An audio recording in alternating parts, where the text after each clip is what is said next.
اور اگر ایک بات تمہارے پروردگار کی طرف سے پہلے صادر اور جزائے اعمال کے لیے ایک میعاد مقرر نہ ہو چکی ہوتی تو نزول عذاب لازم ہو جاتا.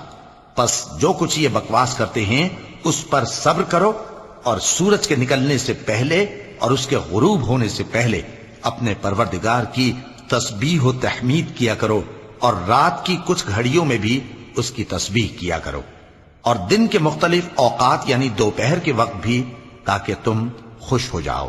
اور کئی طرح کے لوگوں کو جو ہم نے دنیا کی زندگی میں آرائش کی چیزوں سے نوازا ہے تاکہ ان کی آزمائش کریں، ان پر نگاہ نہ کرنا.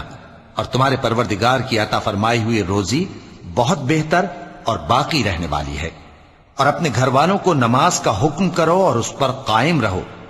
ہم تم سے روزی کے خواستگار نہیں، بلکہ تمہیں ہم روزی دیتے ہیں، اور نیک انجام اہل تقوی کا ہے. اور کہتے ہیں کہ یہ پیغمبر اپنے پروردگار کی طرف سے ہمارے پاس کوئی نشانی کیوں نہیں لائے؟ کیا ان کے پاس پہلی کتابوں کی نشانی نہیں آئی؟ اور اگر ہم ان کو پیغمبر کے بھیجنے سے پیشتر کسی عذاب سے ہلاک کر دیتے تو یہ کہتے کہ اے ہمارے پروردگار، تو نے ہماری طرف کوئی پیغمبر کیوں نہ بھیجا کہ ہم ذلیل اور رسوا ہونے سے پہلے تیرے احکام کی پیروی کرتے. کہہ دو کہ سب نتائج اعمال کے منتظر ہیں، سو تم بھی منتظر رہو. ان قریب تم کو معلوم ہو جائے گا کہ دین کے سیدھے رستے پر چلنے والے کون ہیں اور جنت کی طرف راہ پانے والے کون ہیں، ہم یا تم. صدق اللہ العظیم.